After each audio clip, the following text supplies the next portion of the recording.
Thank you so much for tuning into the Oitomi channel.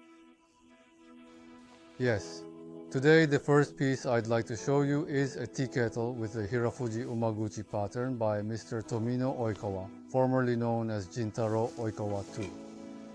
This is a traditional tea ceremony kettle featuring delicate pine needles that elegantly cover its surface, which is shaped like the iconic Mount Fuji.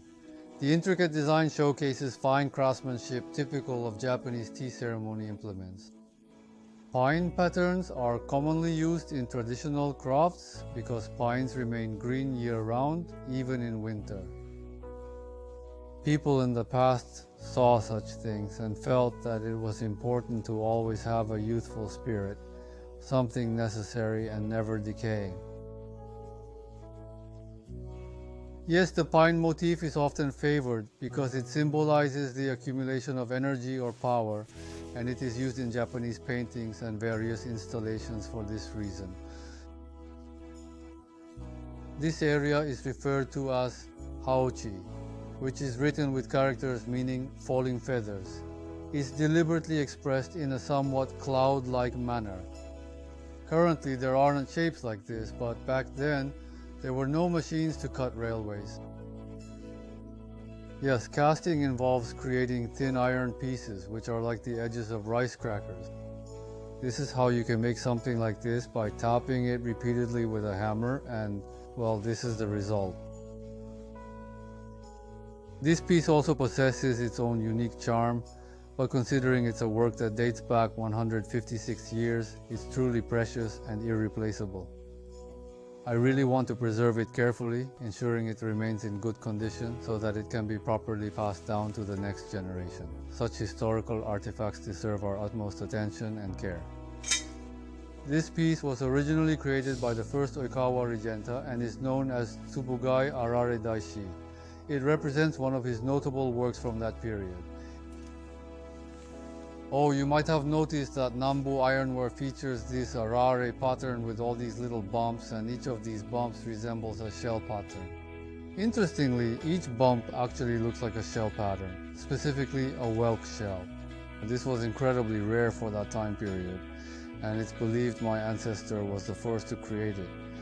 What's truly remarkable is that the size of this is subtly different.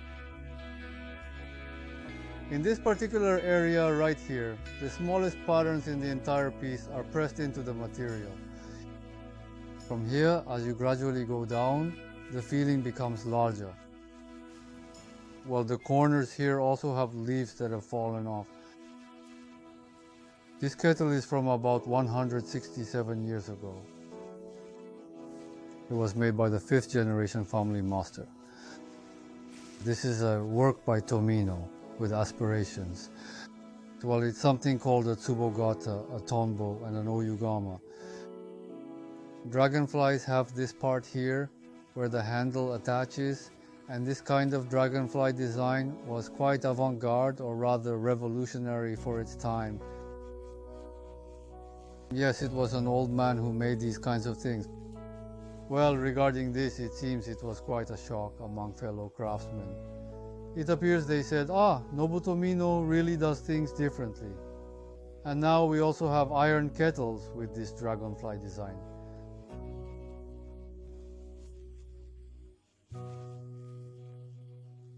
The dragonfly symbolism in patterns stems from the belief that they only fly forward, representing constant progress and moving ahead. It's about being vibrant. It's never about switching or flying like this. So, it flies forward like this. In that sense, it embodies a positive, forward-looking attitude. And then my father this time, this is an iron kettle made from a traditional hot water kettle. Here at the crane section, we designed the dragonfly's back, resulting in this shape. And we still make and sell these today.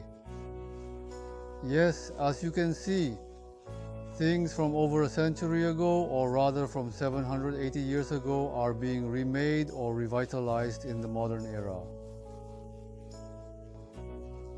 This is an old work by Oitomi. I've guided you through 3 things today. Thank you very much for today as well.